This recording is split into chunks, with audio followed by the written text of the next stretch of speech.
Yeah. You're listening to Autodesk's Digital Builder Podcast, a show that inspires construction professionals to innovate and use technology to improve how they build our world. I'm Eric Thomas, and I've been working in construction for nearly a decade. And now I have the privilege to sit down with industry trailblazers to hear how they're solving construction's biggest challenges and redefining the future of the built environment. Welcome back to Autodesk Digital Builder Podcast. I am your host, Eric Thomas. We are once again coming to you live from the National Building Museum in Washington, D.C. And today I am joined by Judd Fuoto, the Senior Manager of Construction Operations Technologies at Southland Industries. And today we're going to be here talking about the evolution of the construction technologist and technology-related roles in the construction industry. But since we're in this incredible museum, we're also going to talk a little bit about historical renovation. And Judd happens to live in a house that's, I think, over 200 years old. So Judd, how are you doing today? How are you feeling? What do you think of the space? Well, doing well. Thank you for having me. I'm a big fan, and I'm glad that you invited me to be here, especially in this venue, which is seriously one of my favorite buildings ever. I love this place, and I can't be more excited to be here. Yeah, I appreciate that, man. I mean, I hadn't been here until yesterday, if I'm being entirely honest. I'd seen a lot of photos, and just walking into the space, like, you can know what it looks like kind of visually, and then you stand in this space and you look around and you go, oh my gosh, it's just incredible. And I know our audio listeners are exhausted when I do this, but if you hop over to YouTube today, if you look at one episode, make it one of the next Building Museum episodes that are coming out, because we are in such a visually stunning space, and the main camera shot is very cool with the dramatic pillars and the 200-foot ceilings that are sitting here in front of us right now. But that's neither here nor there. Judd, I'd like to hear more about this historic home. And so, of course, I mentioned a moment ago, we're recording in a historic building in DC. It seems very fitting. Mm-hmm. Tell me about that and how you ended up on the Historic Board of Review in your community along that whole journey and living in that place. Yeah. So my wife and I, when I first met my wife, she was in a house in Old Town Alexandria that was originally built in 1790. And then we wanted to move to get a little bit more space. And we joked that we upgraded to modern architecture, built a home that was originally built in 1820. And so we've been living there. And when we bought the place, we knew we were going to have to do some fixing up. And, I always joke around that, like, when you live in a historic district, it's full of Franken buildings. Very true. And renovating a historic home is an exercise in near constantly saying, what the hell were they thinking? Anytime you open a wall, you just sigh and swear. Yeah, you go, what surprises are hiding in here for me today? Exactly. While living there, there was an accident at the house, a car hit the house, and so we had to do a restoration. And because of the amount of time that I spent going to the Board of Architectural Review in our town, they knew clearly I had a background in the industry, and they knew that this guy won't go away. And they knew that I read all the regulations, because they knew I knew all the loopholes in all the regulations. And so when a position opened, I was contacted by a town council member asking if I would be interested. And so I said, sure. I had the conversation and then went through the official process to join, and the rest is history. It's a really cool trajectory, and it's awesome that they saw your obvious passion for what you were doing and just understanding. We're like, we need this guy on our side to, help navigate and manage which is obviously a very complex process for every building that probably crosses, the purview of the board. I'd like to hear a little bit more about the role that board plays and what the day-to-day is like when you're, working with folks when they're doing historical renovation. Like, how does that shape up? Yeah. So the board, what we do is we interpret guidelines that have been written and adopted by the town council, and they get updated over years, but they're design guidelines for the historic district. And the idea is that we are the interpreters, the adjudicators of, do projects fall in line with the guidelines? Are they living up to the spirit of the guidelines? Are they appropriate? And that's what our role is, and making sure that we're all being good stewards of historic properties and helping guide people to do the I struggle to say do the right thing, but to do the right thing in the historic context. Yeah. It makes sense because there's so many more layers than renovating something that was built in 1989 and you go, oh, that's kind of dated and I don't like my kitchen anymore, Mhm. versus something that is so much older. I mean, my house was built in 1960, which in some regards feels quite old. And then I step back and I go, okay, not so much. And I'm fortunate whenever I've opened up a wall, very few surprises. My prior owner or the owners that preceded me, didn't go too crazy as far as the amateur hour construction goes. But it is just a lot of work to consider both preserving some of this history, and there's good reason to do that, while also making sure that the facilities are useful and livable for the purposes that we are using today, unless it's like an artifact very intentionally created, be like, this has to stay the same because it's a monument or something else. Like you live in your house and you should be able to update and renovate it. But I can see that wrapper of guidelines on to keep things on track makes a lot of sense. What are the most common challenges that people face when they're renovating some of these historic buildings, aside from, the open the wall and find surprises? I'm curious what the average person might go through, especially if they don't have a background like yours. Right. So I think a common difficulty, a common struggle that a lot of people have, regardless of whether they're in a historic home or not, right? A lot of people get intimidated by the construction process and the renovation process, whether it's, well, I don't have an eye for design, or like, I don't understand the construction. I don't know what's good work, bad work, Yeah. right? There is an intimidation that a lot of people that are not in this industry feel inherently. And it's a discomfort that a lot of people, regardless of industry, feel when they have to step out of their comfort zone and delve into something that they are not experts in, that they don't regularly walk that path. Then when you add to it, find me how many people in this country know how to repair and install a historic slate roof. How many people do we have that can still do like free stacking stone pillar foundations? Yeah. So there's an increased intimidation there that a lot of people, I think, experience. And then when you couple that with what I will call the HGTVification of residential construction, We want everything for $100,000 and I'm a school teacher. And it's just like, how does this happen? Right. And you have a lot of these shows give people unrealistic expectations of someone that knows absolutely nothing about, well, I can flip a house and become a millionaire tomorrow. And so you get a lot of people, on the other side of the same coin, you have a lot of people that are intimidated by the process. You also have a lot of people that have the confidence of their ignorance.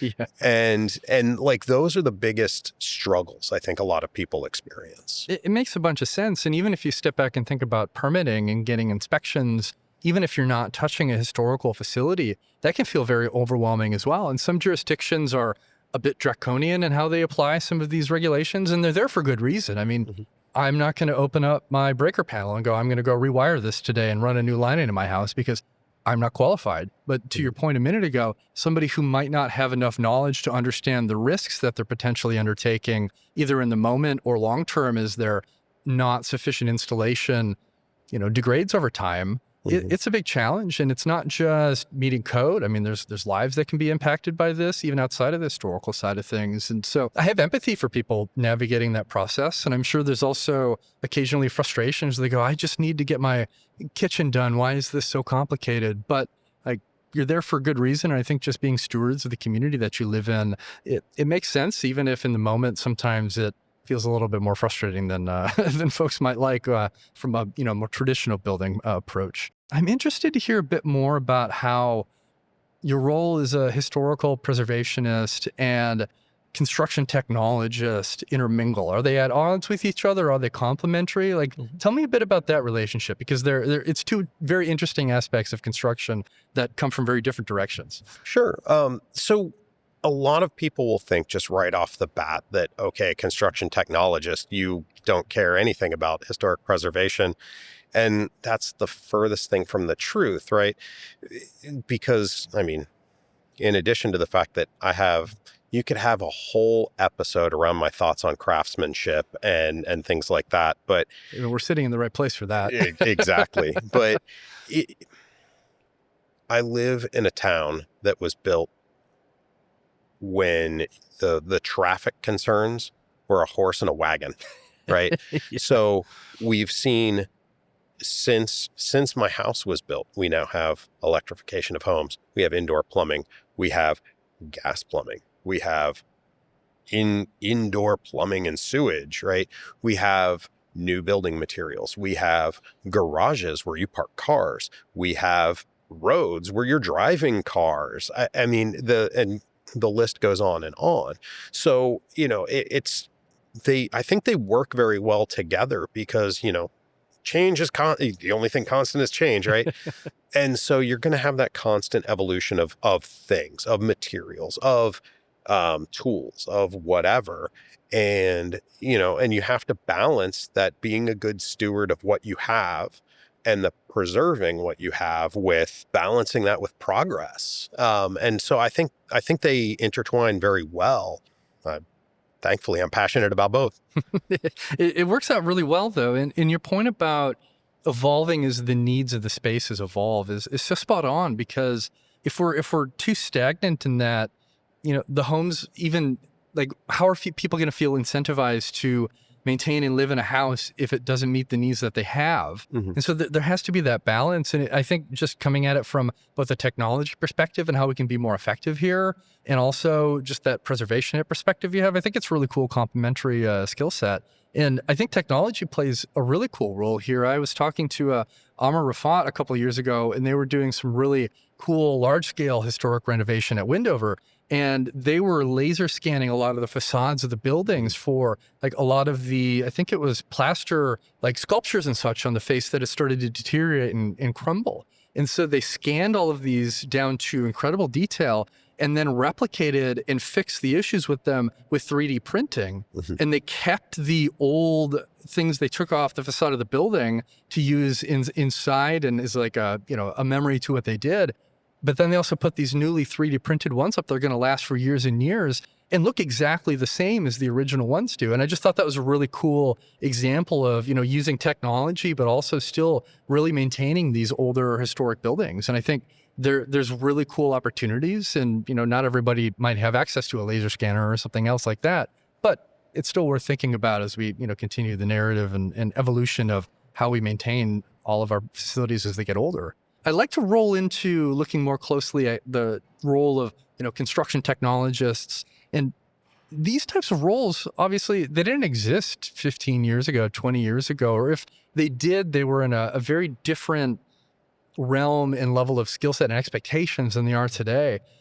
Can you tell me a bit more about what's driving the increase in roles like your own and similar, just construction technology opportunities? And, were you the first that were hired at your company for this? I'd like to learn a little bit more about that as well. Sure. So, I'll take the easy answer first. So the team that I'm on now, I was the first external hire. They started with a couple of people who were already at the company and kind of spun them off into a corporate group. And then I was the first external hire brought in. And that was about 9 years ago, and the rest is history. We've been growing since, both as a company, but also this team and our charge. As far as why I feel these roles are growing and expanding and kind of the now ubiquity of these roles, I think it's a multifaceted issue, right? Everyone has heard of that McKinsey study that says, construction doesn't adopt technology. It makes me sad inside every time it comes up. Right. In a way where people are going, this is true. And I go, no. Right. And, and so, I feel like that is completely false narrative, because you're talking about an industry that has record number of job openings, despite being one of the very few industries where wage growth has outpaced inflation over the last 4 decades.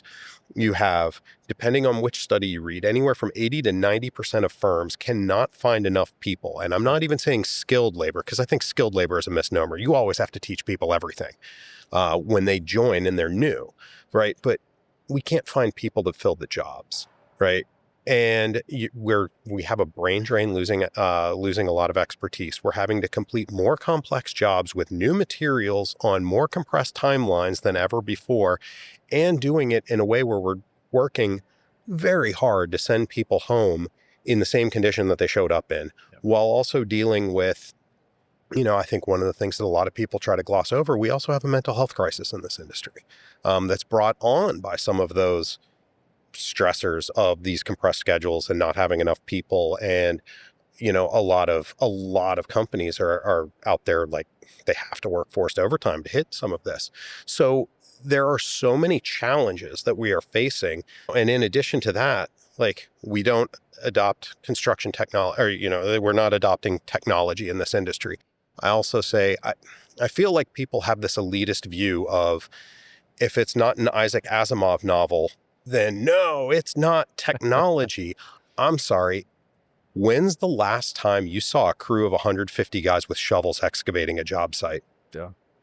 Bulldozers, excavators, that's a form of construction technology. Go to a job site, find me a single person that doesn't have a smartphone in their pocket. That's construction technology. It's all in the eye of the beholder. Now, sure, there's a different degree of sexiness with some of these technologies, but they're all out there. They're all being used. They're all being implemented. In case you can't tell, I bristle at it when I hear a lot of people in the tech background that have not worked a day in construction in their lives. And I say that as someone who also kind of has borderline dishpan hands, but, who have not worked construction, and they don't have that background saying, well, you don't implement technology. Just because we haven't bought this specific tool doesn't mean that we're not implementing technology. Again, you could have a whole other episode on me screaming at clouds on that one. But as far as why these roles are becoming so much more common, right? We have to figure out, how do we implement more technology? There's a lot of concern about, robotics and AI and things like that. And in certain industries, sure, that will come for people's jobs. But when you have an industry that's hurting to find the people anyway, those robots are taking no one's jobs. And like a good example of robotics not taking anyone's job, drones flying around for safety checks. Yeah. When's the last time you saw a person on a jetpack playing Rocketeer doing safety inspections? The wild, wild west of construction. Right. So you can use technology in ways where it hasn't been leveraged before. And those are simple things that, okay, I guess the drone can be a little bit of a shiny toy, but it's providing value, not taking anyone's job, but that is implementing technology. Yeah. And I think we're at a point now, all these tools, they're augmentation conversations. It's, how do we use our resources in a more effective way? And I absolutely hate when I hear people say, well, we're going to do more with less, because that has a really bad connection, I think, to it, where people go, oh, well, I have to work harder now with less resources. It's these tools, whether it's an AI tool or a drone or laser scanning or whatever you might be looking at, we're here to augment the work so people can go home at 5 or 6 p.m. instead of 9 or 10 p.m. So we can improve the safety of the site itself, or we can, as you pointed out, using drones for safety scans and all kinds of other technology now, can actually use that imaging to use artificial intelligence and machine learning to look for safety incidents that a site safety manager might not have been able to see, or they might not be able to look at 10,000 photographs of the project to figure out some of these things. And so it's a really great moment right now, I think, where all of the organizations are really seeing, okay, like, this is no longer a nice to have.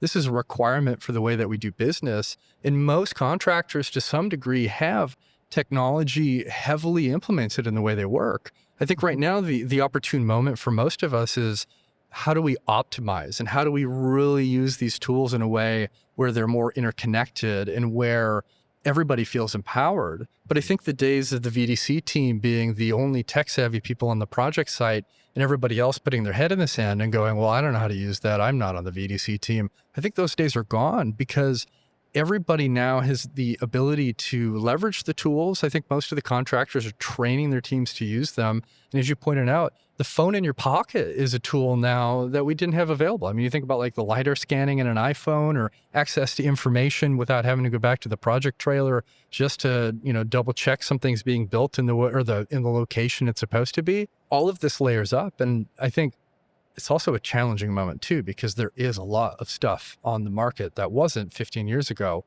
And we have to be intentional about how we choose the tools that we bring into the fold so our teams don't feel overwhelmed. And I'd actually like to hear more about what your day-to-day like is in that regard too. I know you're not out on site for the most part doing the building.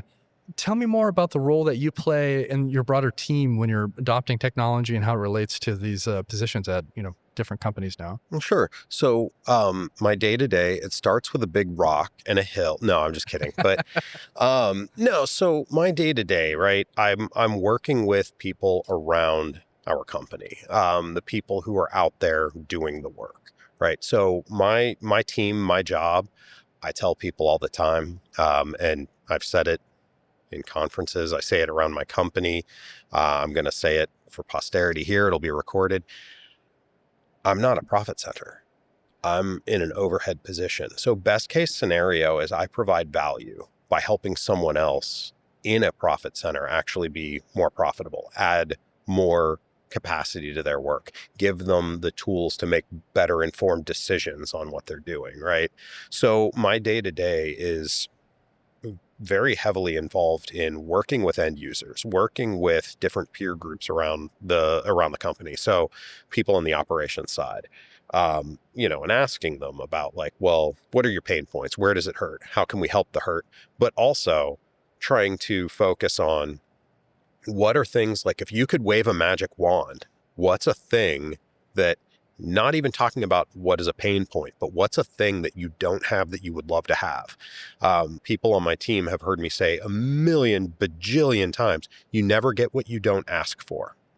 And I would rather someone ask for something that I say, well, that's not possible to do, but it gives us a goal to work toward. Yeah. My day to day is, part therapist, part wall that gets screamed at, part genie. But ultimately it all boils down to, I build relationships, I foster relationships, and I ask people, what do you need to be more effective doing what you do? How can I help you be more effective? And that can sometimes take the form of going to a job site or being in an office or just hopping on a call with someone who's on the other side of the country. But that's the heart of what my team and I do. I love that too, because you're not just here saying, okay, here's a new type of tool, go use it. And I think that approach, I mean, granted, I say this often, construction companies obviously are not full on democracies where everybody gets to vote and say, here's the tools that we want to get. But I feel like the folks that are doing this well are still having these two-way conversations and making sure that the people that you're talking about right now, they know that their voice is heard in the choices and decisions that you're making with the technology that you're introducing onto their sites has their best intentions or the business's best intentions in mind. And you're listening when they say, this is hurting me and this is why, and not just saying, well, you have to do it that way. And I think folks are often surprised when they get out in the field and they start talking to somebody about, here's a new process or a workflow or a new form. And they go, that adds 10 minutes every single time that I do this now. And that's a really important moment to step back and go, let's have a real conversation about this, because is that 10 minutes something that is for the greater good of the business because we have to do it this way because it improves our data collection or whatever that might be. And if you make them understand that and you balance that, it still might take them that extra 10 minutes, but they're probably going to be a little bit less upset about it because they understand why. Or alternatively, somebody's brought up a new process out and they didn't expect it to take an extra 10 minutes. They thought it would take less time. And now you have to have a real conversation. You go, okay, help me understand why this takes you longer. Is it because we weren't training you well enough to use this? Is there a gap in the information? Does the tool not work in the way we expected it? Mm-hmm. And when you have that 360 culture look, it makes such a difference. And I've gone through change management moments where I've been told to use a new tool and I was told on a bad timeline and I wasn't shown how to use it. And guess who was really mad about that the entire time? Me. And I advocate for this all the time on the other side of being more thoughtful for it. And it stings so much when you're on the receiving end of a poor process change or a poorly communicated one. And I think we can all do better. And so it's just really cool to hear your team has that as like the center of how you're operating and bringing new tools. You're not here to just say, here's your new toy, here's your new toy. It's like, how do we change the way we do work or how you get your work done in a way that is beneficial? And that is a totally different conversation than just being innovative or just bringing new technology for the sake of technology. Those all have to be very iterative. Mm-hmm. So I want to hear a little bit more. What background or experience have you seen folks have that thrive in roles like your own or roles that are on your team? I'd love to hear what the journey's been like in seeing folks who, now you're a construction technologist, what makes them successful? On my team specifically, my team that reports up to me, I have a couple of very talented people on my team. I said I'd give them a shout out if I could. So Heidi Ralston and Josh Miller. Hi, Heidi and Josh. They came from a GC background, but and we have a larger team as well, a larger technology innovation team that has a variety of people from, I'm a recovering architect. We have some other union trade people that have come from like construction operations, more design backgrounds, like a variety of stuff, right? But where I have seen people who are most successful, it's people who come from industry that are coachable and have a little bit more of a technology bent and are okay with like, let's try some stuff, right? It's very difficult to take. I don't have the technology background. I'm not coding. I'm not developing new tools. I'm not going to go to some tech company and say, let me build you a new tool, right? Yeah, I'm here to code for you. Let's go. Yeah. Right. But they make tools that are supposed to be easier for the end user, right? In the context of technology tools that are easier for the end user to use and adopt, it's more important to have an idea of the industry and know how a building is designed, how it is built, how it is maintained, because as long as you're coachable and you're willing to learn, you can learn whatever tool. Yeah. I'm tool agnostic. I tell my team all the time, our company could make a decision tomorrow to completely pivot and say, we're going to do tool B instead of tool A. Great. I guess I learned tool B and charge the hill, Yeah. right? That is, as long as I understand how a building is designed, built, maintained, and I understand what the people I serve, what they're up against in their day-to-day, that I think that takes years to hone. That takes years to develop. It takes like maybe a week to learn a lot of these technology-based tools. And that is a benefit of the way they are built, right? But that background in industry, I think, is very important, because without it, we run the risk of people who don't have the background coming in and telling us, well, here's how you build buildings now. Yeah. And that's a challenge because there's so much nuance, as you're pointing out here, of how that building gets done. And people go to school for years for this, or they work in the field for 20 years to build this knowledge base. But I love your point about coachability and just being open to learning new tools and adopting some level of change, because there's always going to be some level of change, as you pointed out earlier. And it's how we navigate it, how we communicate it, and how honest we are with everybody. That's really what moves the needle. And understanding that we're here to, obviously get work done, build a building, renovate something, but we're also here to figure out how to do this as efficiently and as effectively as possible for all the reasons you listed earlier, whether it's safety or it's tied to schedule or cost creep, all these other things. But it all still serves this central tenet of we're here to build and we need to know how to build. We also have an understanding of what the goals are of the owner or the client or whatever facility we're leaning into. So it's a cool and logical background as far as kind of moving forward. And I like your point, like, if you're coachable, anybody can learn a new tool. It's just a matter of how you go about it. Mm-hmm. Pretend you're hiring tomorrow for a new position and somebody out there listening right now is interested in, joining a company like yours or a similar company in a role like this. Do you have any thoughts on how candidates can make themselves more attractive to get a construction technology role? Like, how would you go about selling yourself tomorrow, I guess, if you were trying to jump into a new role, assuming you know everything you know today? Well, that's a great question. And I've been plugging this every conversation I have. So I currently, as of recording, have 2 open positions on my team. So if you know anyone, and I am being serious, but in all seriousness, as far as how someone can make themselves more appealing to an employer looking to fill a role like this, a construction technology role. So I am a Pittsburgh Steelers fan, and their head coach, Mike Tomlin, has many Tomlinisms that he says, but one of my favorite is, I want volunteers, not hostages, right? And I think an important thing, if you're looking to fill a role like this, you need to show that you are coachable, that you are willing to learn, that no one knows everything, right? I've been in this industry for over 20 years. You are never going to hear me call myself an expert. In fact, I kind of cringe a little when people say I am, because I never feel like I am. There's always more to learn. There's always more to do. Things are always changing.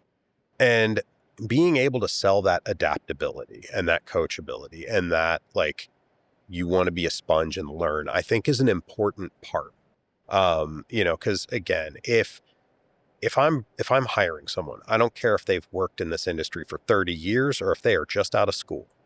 As long as they are coachable, I can teach them what they need to know to be successful in this role. And if I can't, that's my failing as a manager. As long as they are open-minded and willing to learn and coachable, it's my failure if they don't do it. And I love that point about volunteering for things. You're making me think of an example, a buddy of mine who's had a prolific career in the Coast Guard. Probably, I think he served for 25 years or more before he retired.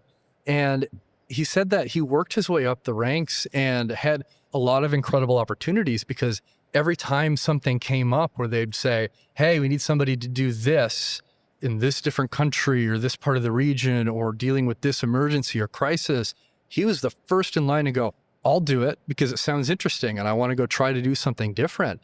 And that's gave so much of a springboard for him to try all kinds of new stuff. And like, I could nerd out about my buddy for an hour because he's done some really cool stuff, but it was very clear that his willingness to just go do it and give it a shot, even if he didn't have any knowledge or experience, was tremendous in influencing his career. And the same thing could go for mine. I mean, I lived in Dubai for a couple of years. My first site walk was in Afghanistan, of all places. And I ended up over there because I heard that they wanted a proposal manager and a contracts modifications dude in the region to help manage the teams there. I go, send me, here I am, I'll go. You know, I'm mid-20s at this point, happy to disappear and go figure out what's going on. And that's impacted everything else in my life that's come afterwards. And I'm very grateful for it, but also waved my hands in the air crazily and said, I want to go do this. And not everybody, I think, has that perspective, and not everybody has the comfort. And that's okay too. You just have to understand where that's going to bring you in the trajectory of your career. How about the other side of that? How do the employers make these roles more lucrative and attractive to potential candidates? So you're speaking to some potential hires here right now. Like, what are you doing to make them fired up about coming and working with you?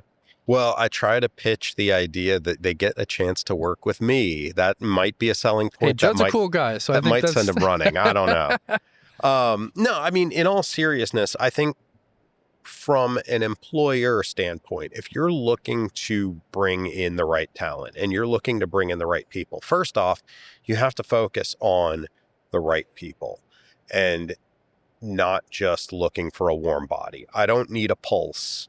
I need someone who can do the job correctly, because just looking for a warm body can set your whole team back. Yeah. I'm a big believer in credibility, and that extends to not just within my team and within my company, but with the people I talk to outside of this company. If I'm not trustworthy, if I'm not honest, and if I'm selling a false bill of goods, that's going to catch up with me, and it's going to take luster off of the reputation of my company as well. And construction, for being as big of an industry as it is also a very small industry. Word travels fast. That reputation part of what you're talking about is tremendous. And exactly. And so, I think it's important to have integrity, to have that reputation, and to have that integrity and that reputation mean something to you, right?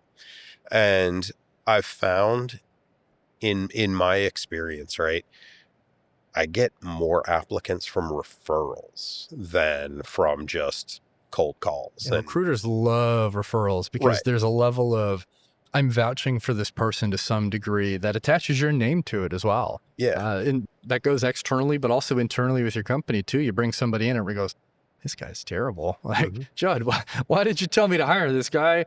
He doesn't know what he's doing. Like that goes a long way too. And, I'm being a little flippant right now, and I'm not trying to be, but like, your reputation goes a long way. And I think just being able to define that credibility, both as the employee and the employer, there's a lot of nuance in there. Well, I think there's also, I think it's also important as an employer, you want to sell a vision, right? You want to, anyone can implement shiny new toy for, whatever is the shiny thing du jour, right? But what you need to sell to get, you need to get the buy-in on, here is the plan, here is the vision, here is the strategy. Because quite frankly, if you don't have a plan, if you don't have a vision for this, if you don't have a strategy for what you're trying to build and why you are trying to build it, your whole team could be gone tomorrow. And that's one of those things, I've gone through interviews where I've had one of the best questions I got.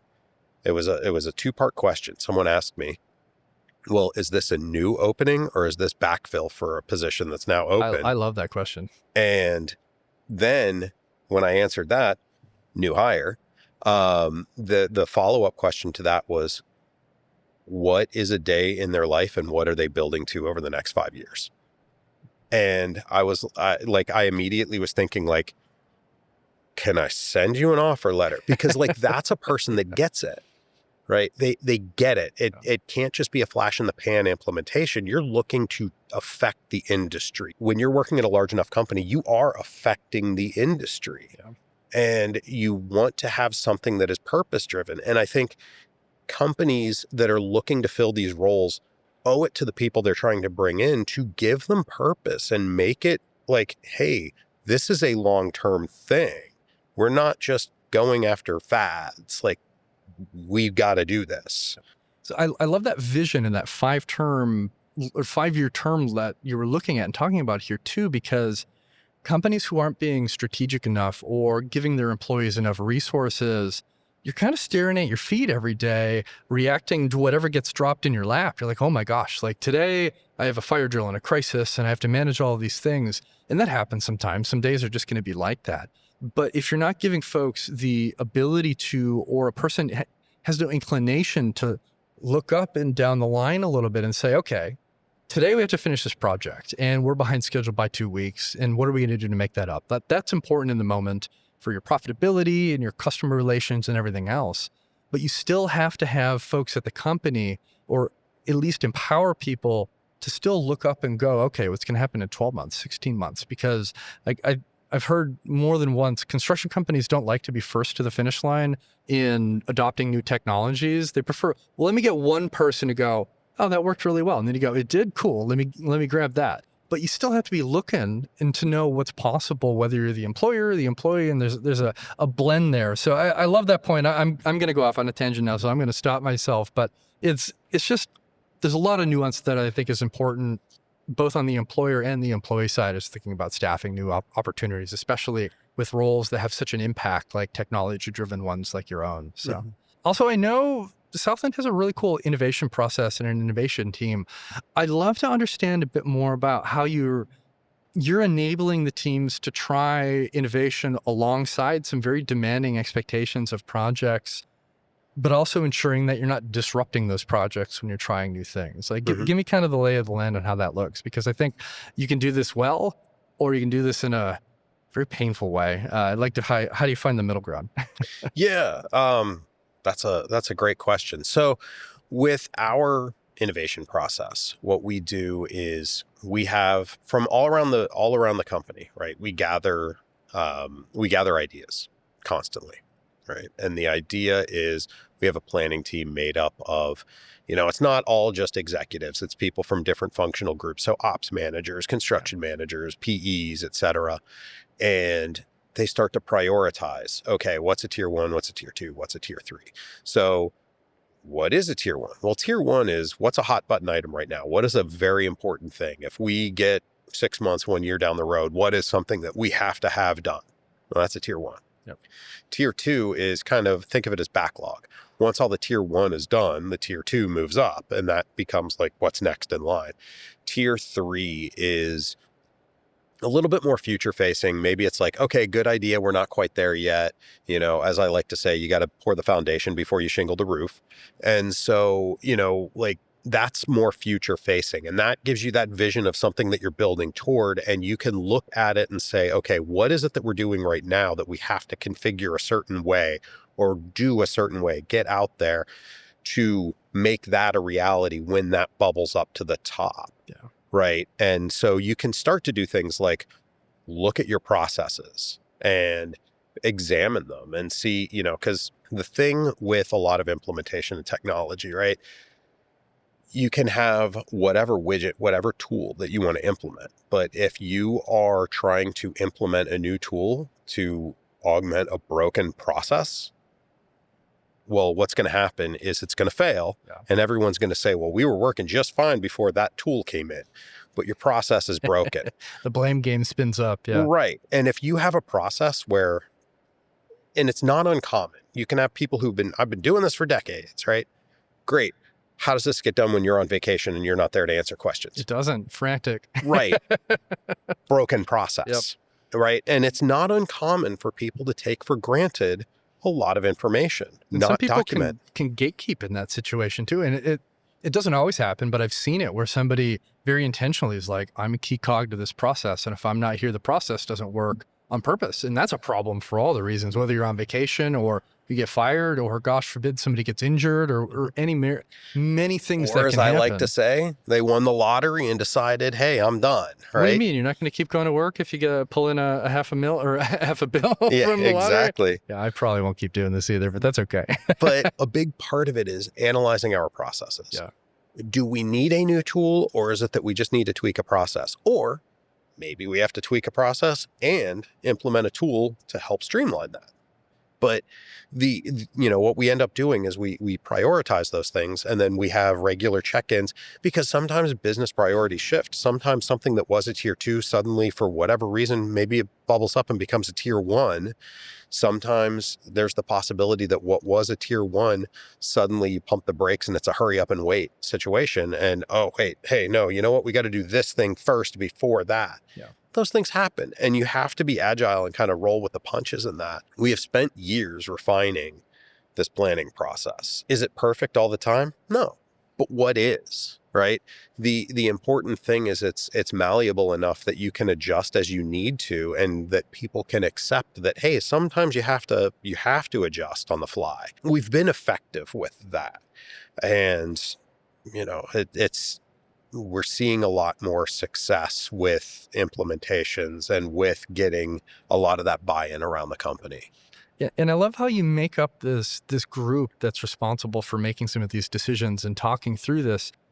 It's made up of people from all aspects of the company too. I think this is so important because it's very easy to say, all right, here, all the executive tier are in a room right now. And like, God bless all the executives of the world. But at the same time, there's a disconnect, and it happens, and it just can't be helped as you grow out of that individual contributor. I'm in the field pouring concrete, and I'm now making decisions about a multi-million or multi-billion-dollar company. Just the focus and the perspective changes, and it doesn't mean that their perspective is not important or valid. It couldn't be further from the truth, but you still have to have the folks that are pouring the concrete and walking around with the drones and doing these things, because they have perspective that's so critical that you might not ever be able to get unless you decide to go start doing that in your career again yourself. And you get to marry these. So you have this executive, all business-wide perspective to go, here's where we want to be as a company. Here's where we see these opportunities with technology. Here's the big picture vision.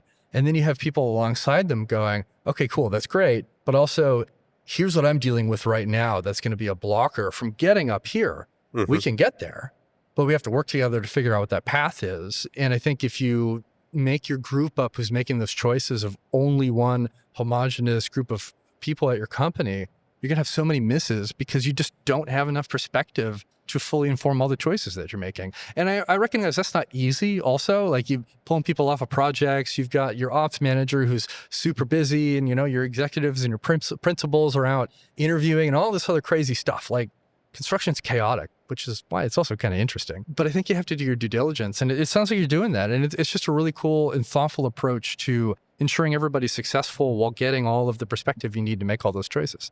Mm-hmm. Well, and when you have that top-down approach, right? Again, there's no one approach that's always good, always bad, whatever, right?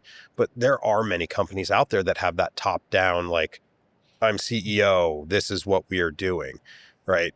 Great. That works for some companies, but the problem with that is all you need is one well-placed person to say, no. Yeah. Then the whole thing goes off the rails, right? Whereas if you are working to democratize those decisions and really look at where those impacts are, and to your point earlier, okay, well, this thing maybe adds 10 minutes to this person's job. Okay, well, it maybe is not great for that person, but if that 10 minutes of extra work over here saves 3 hours over here, well, maybe the decision is, hey, suck it up. You do those 10 extra Yeah. Sorry, minutes. man. Yeah. Right. Process changing. Here's why. Exactly. As long as you know the why, Yep. right? People will by and large buy in on a lot of things as long as they understand the why. They understand why it's important. You'll still hear some grousing every now and then. It happens. It's human nature. But you'll still see, by and large, people will fall in on that and they'll buy in and say, okay, I get it. And I think that's an important reason why you want to kind of democratize that decision making and that prioritization. So It makes sense. When we last spoke, you said something about how much you love working with skeptics. And I'd like to hear a little bit more about that, because you made a couple anecdotes and you had a story that I thought was really compelling. And I think everything you shared there was super on point. So tell me more about that. Like, why do you love the skeptics on your team? Skeptics are the best people to work with, right? Yes, you want some people that want to be leading edge and even bleeding edge on some of this stuff. You want the tech savvy. But you don't want to run implementations of new processes, new tools, whatever. You don't want to run that with all cheerleaders, with all tech fanboys and fangirls, right? Because you're not going to have people that ask the hard questions. And you're not going to have the people that say, well, why is it okay to add 10 minutes to this person's job?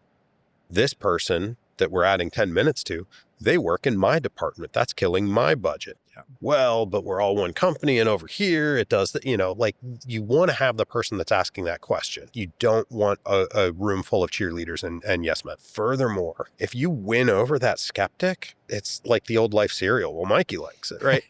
But if you win over that skeptic, that raises eyebrows. That gets people lifting their heads up being like, wait, what? Oh. Whereas if someone he hates technology and he said, this is awesome, like that will have so much more weight in a conversation with the people on site than anything you or I could ever say for the rest of our lives. Right. Like, if someone like myself, who is a self-professed building nerd, comes in and says, no, check out this cool thing. Yeah. Like, it's going to revolutionize stuff. They're going to be like, okay, whatever, here architect. We go again. Yeah. Yeah. Like, people in like a specialty trade company are going to be like, yeah, okay, architect. Sure. Right. But if you have that skeptic who's like, I've been doing this for 30 years. Why should I change? And they suddenly say, you know what? That speaks volumes. That is why you don't want to have all skeptics, right? But you want to have enough that it forces people to really think through stuff. Yeah. And to that point, right, if they learn, okay, maybe there's a better way to do things, great. People will buy into that when the skeptic is saying there's a better way to do things. There is a gentleman I used to work with years ago. His name is Eric Lewis. And Eric, if you're listening, I always credit you when I tell this story. So, and I'll clean up the language a little bit for it. But years ago, we were doing a training, an implementation of something, and we were in a room full of people, and, like clockwork, someone's, well, I've been doing this for 25 years. Why should I change? Why are we doing this? Yada, yada, yada. And Eric's standing there, heard the person out. Yeah. And he just goes, okay, well, when I was a baby, I used to crap my pants, and then someone taught me there was a better way to do things. And everyone laughed. But then, like, when the laughter subsided, people kind of thought about it, and they're like, okay, I get it. Makes sense. Maybe there is a better way to do things. And, and I think to that same point, there can be better ways to do things. But I think an important thing that a lot of people miss out on, and especially if you get a lot of just cheerleaders and bleeding edge people, what is an important part of what construction technologists do, or in my opinion, should be doing, no is an acceptable answer. Not every tool is gonna be your silver bullet. Not every process needs further streamlining. Sometimes it's okay to say, no, this doesn't add value. And that's important. If you're trying to square peg round hole something that just doesn't work, you're going to lose so many people when your approach to the why is because I said so. Yeah. And it's a challenge, I think, for a lot of folks because there's so much technology available now for construction in a way that there wasn't. And it can be very easy to get caught up in, I'm excited. Now I have a team that's willing to adopt technology. They're craving technology. And so we just start grabbing all the apples off the apple tree. And that's not a recipe for success because you have to be really intentional about how you manage that and navigate change management. And I talk to folks, especially if they're feeling overwhelmed at this moment. They go, okay, we're early in our journey of digitization. Mm-hmm.